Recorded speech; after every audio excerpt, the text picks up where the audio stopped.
late V-BT04 videos. Yay! Thank you for still watching this. Today I'm sitting on the side because we gotta make room for the sweet pie charts. So today's video is going to be looking at the V-BT04 meta-analysis. I'm going to keep this a bit shorter than last time just because some of the stuff is overlapping and there's some clarifications I got to do here and there as well just to make sure that is all cleared up. So before we even begin, once again, huge thank you to Dexander. You know, you can check him out on Twitter, give him a follow, you can check out his blog where all of this stuff is pulled from.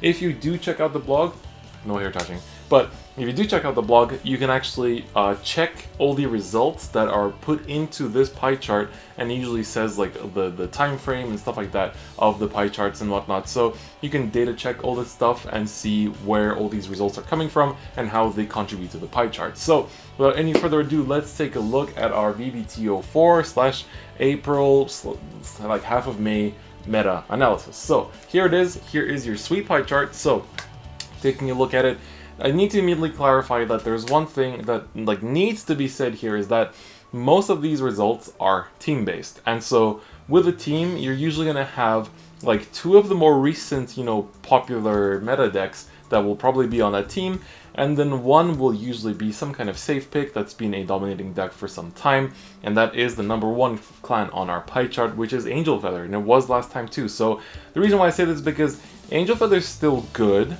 but it's not as safe of a pick anymore, I think. Like, obviously, this table goes against what I'm saying, but the reason why Angel Feather is so high up is just because a lot of people pick it as like the third deck for a team and stuff like that. So you have like Zanbaku, you have like Murakumo, you'll have Shadows, and then you have Angel Feather or something like that. That kind of team composition.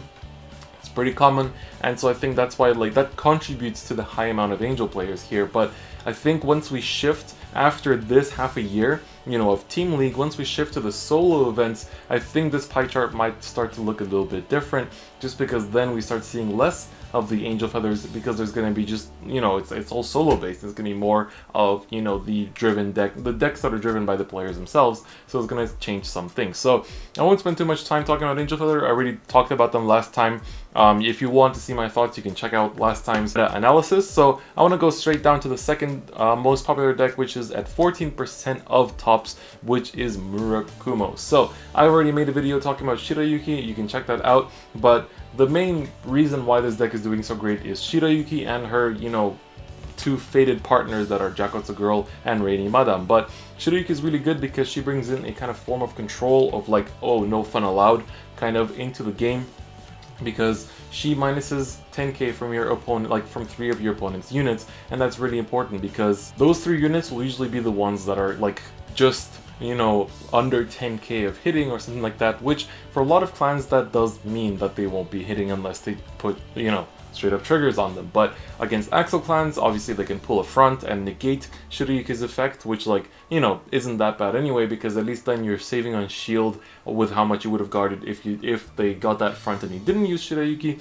But Shirayuki is overall really good because she's a defensive effect. She can be reused all the time with Rainy Madame, and she can be searched out with Jakotsu Girl, and that makes this clan super amazing. They got Zangeki, which works as a new kind of win con, with the turn-wide guard restrict, which is really good. There's been a few different builds from Murakumo going here and there, but by far the most prolific one is the Bakuyuki build, which relies on both Zanbaku and Zangeki as well as Shirayuki. So that's why I think the second slot is taken up mostly by Murakumo. Side, however, is Shadow Paladin, which is not supposed to be a surprise to a lot of people. Shadow Paladin got insane support from V-BT04. We got Gust Blaster as this amazing kind of like control card, as well as big pressure unit because of how much crit it can gain in one turn. But it's not your first right target, but it is your second, and usually you can sit on it for quite a while just because of how much raw advantage you can make with the clan. And kind of going like 2 for 1 every time with Gust Blaster's retire skill is also pretty good against most matchups. So Gust Blaster is huge. Sword Breaker added a lot to the clan as well, since it's a searchable draw, which is really good because you can keep plussing more consistently. Before V-BT04, the deck did run into some situations where you'd run out of targets to plus through, actually. So you'd your remains would be out and you wouldn't be able to search anything anymore, and then your Makas, you're out of counterblast to even use anymore and stuff like that. So I think this is a really nice addition to the, Swordbreaker herself is really good. We also got the Trumpeter, which is a pretty nice addition. She helps search out those Nemains, so if you haven't drawn into them early enough, which is pretty nice. She trades like 1k power for that effect, which I think is pretty cool overall. Moving down, OTT still doing strong. OTT was kind of the top deck outside of Angels, I believe, from the V-BT03 meta, but it's still doing super great because it has a pretty strong Shadow Paladin matchup, just because, Promised Daughters can't be retired, and that kind of like pulls away from them getting like early damaged by PBD, and they also just can keep using Protect to block those big attacks because Gustblaster doesn't have a guard restriction, so you can keep just like protecting against it without necessarily sacrificing too many resources. That keeps OTT pretty well, shaped in this meta. They also don't get affected too much by Shiroyuki because if you're doing a deer turn, you're swinging for like 40-50k anyway, so that way you're not losing out on that much. You might start losing out a little bit on the earlier turns, but in later turns it's definitely pretty okay. So I think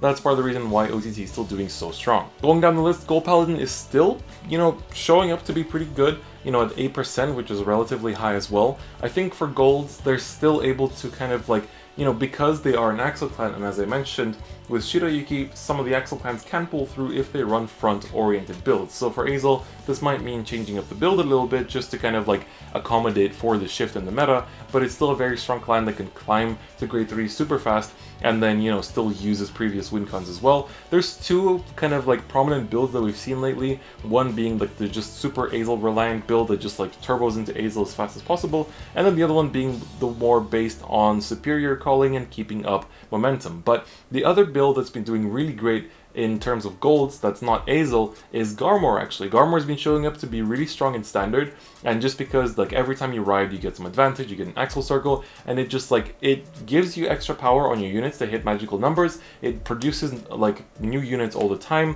You don't have as much of a soul issue as well, so it's a little bit more consistent in that sense as well. So Garmor is showing to be a really strong deck and being a super good budget option too, so that's part of the reason why Gold Paladin is relatively high on this chart. Moving down, Great Nature. I feel like I explained this last time as well, but Great Nature is still super solid just because it still has a lot of good tools. It can work well even when it's counterblast starved. Against Zanbaku, we've seen in the World Finals, it has a relatively okay matchup too, depending on the build. I mean, looking at, for example, Shadow Paladin, it might struggle a little bit more just because there you're losing more units that like you can bring them back pretty easily, but you do rely on that Leopold's kind of gacha mechanic a little bit more to actually bring them back. So that might be a bit of an issue for some Great Nature players, but it's still showing up to be really strong. Neonectar at 6%, I think this is quite interesting because I feel like Neonectar's kind of being able to pull through just because of the popularity of Shadow Paladin. Because with Shadow Paladin, more often than not, their first ride will be into a 5k unit because they run 2 or even 3 different grade 1s. So Nemain and Swordbreaker always happen, but then there's also the other 5k that they often run is the Fierce Sword Dragon, which is a 5k grade 1 as well that they like to run because of that extra power addition. So, they're more often than not going to be riding into a 5k, which means that as a Neonectar player, you're able to actually produce plant tokens and just keep slapping them without actually calling down your triggers from hand. Other decks can do this too, you'll sometimes find people facing shadows that'll just call down their triggers and just start slapping face to do some early damage and kind of rush them in that way. But Neonectar, more than any other clan, is able to take advantage of that 5k Vanguard that Shadow Paladin often presents on their first ride, and so going second is actually pretty good for Neonectar in that sense because they can actually push through pretty easily. I mean, technically also going first, if they go up to grade 2 earlier and can make a huge board of plant tokens, that's going to be pretty scary for the Shadow Paladin player too. Royal Paladin is getting pretty low on the list now. It has dropped significantly, I think. It's proven to be pretty good, but there's been different builds going around here and there. There's a Soul Saver Palamedes plus Exculpate build that's been doing pretty alright because it has a very strong win con, but it can be played around pretty alright, and I think Protect clans have an especially okay matchup against it, so it's not as much of an issue. The kind of Alfred Exculpate build has also topped here and there. I did a video on one of the variants as well that did well in Hong Kong, but so there's quite a few different variants for Royal Paladin, but it's been struggling to keep up because out of all the Force clans, like when we look at the list, Shadows are clearly doing the best, and even Neonectar is doing better than them. So Shadows are definitely the go-to Force deck for now. That's not going to be true in a month from now, but for the time being, they definitely are. And then basically the last proper kind of addition to this tier list here is Narukami. So Narukami is still pulling through. It has dropped significantly from V-BT03.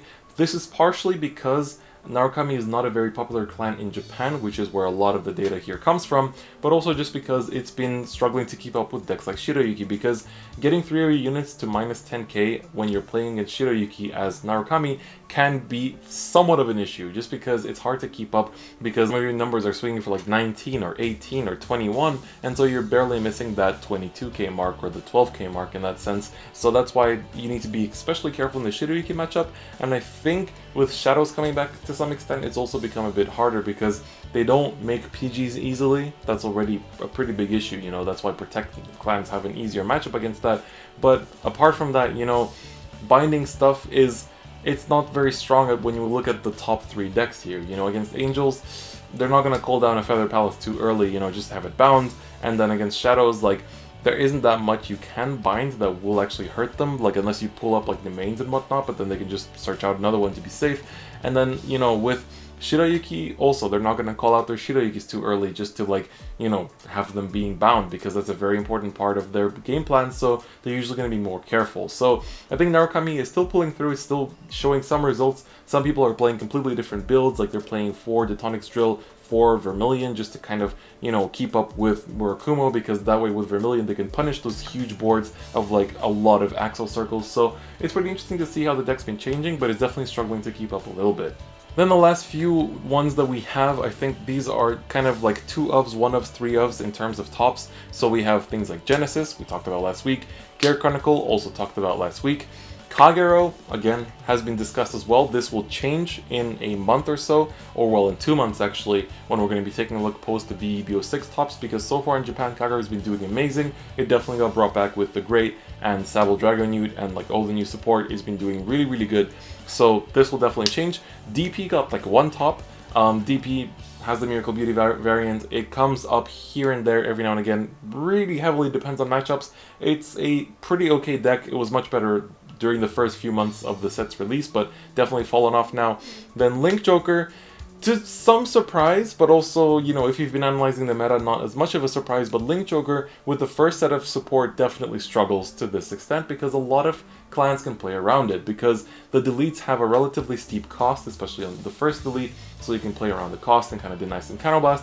But then also, most decks want to keep rewriting grade 3s. That's why delete isn't as good in this meta, or like in standard as a whole, because people keep rewriting their grade 3s, and therefore, you know, that cancels out delete entirely. OTT especially has a super good matchup because they have 2 different cards that search grade 3s, and so they're able to every single turn make it like a certainty that they're going to be able to ride up to grade 3. So that's why this makes it for a bit hard for deleters. We'll see if this changes with Brandt's release, and if not, then maybe it's going to change with the Messiah release later on, as we will finally receive the self-locking mechanic once again. Last 2 are the actual last 2 clans that haven't been mentioned so far from V-BT04 support. So Dark Irregulars, the only tops it's had so far, I think, was like 1 Sullivan somewhere, I cannot remember exactly where, and then a couple of No Life Kings here and there. No Life King's been actually doing pretty okay just because of the new support that it got. It still struggles in a lot of matchups, and it struggles against itself sometimes if it's not able to assert in the 13 soul rather fast enough. So that's really, really important. So I think No Life King still struggles a little bit, maybe a little bit better after wave 3, but I think partially it's hard for it to keep up, and it's a deck that doesn't want to be Protect. I feel like it would rather be Force, and so that's kind of a problem.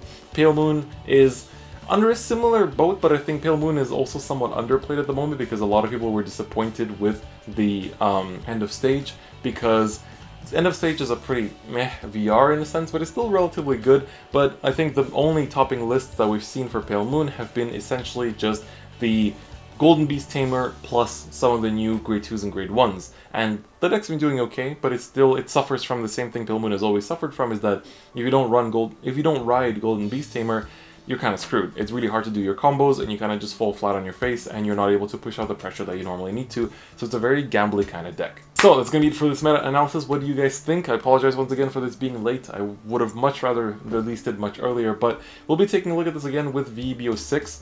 The other thing that you should be aware of is that now the Bermuda trial deck is out. This will be something to consider because the Bermuda trial deck has done really well at some Japanese tournaments. It's not part of this list, but just the trial deck from Bermuda's has been doing super well, and it's by far the best budget deck right now, you know, together with Garmor. But it's just going to be super good, so if you're a budget player, I highly recommend picking up that. But next time we're going to analyze this will be post V-EB06, so it's not going to be just after Bermuda's, but it's going to be Bermuda's plus Kagero, Nova's, Link Joker, as well as Royal Paladin. So we'll see how the meta changes after that. Don't forget to check out Dexander on Twitter as well as his blog. But that's going to be it for me today. So I'll see you guys next time. Bye-bye.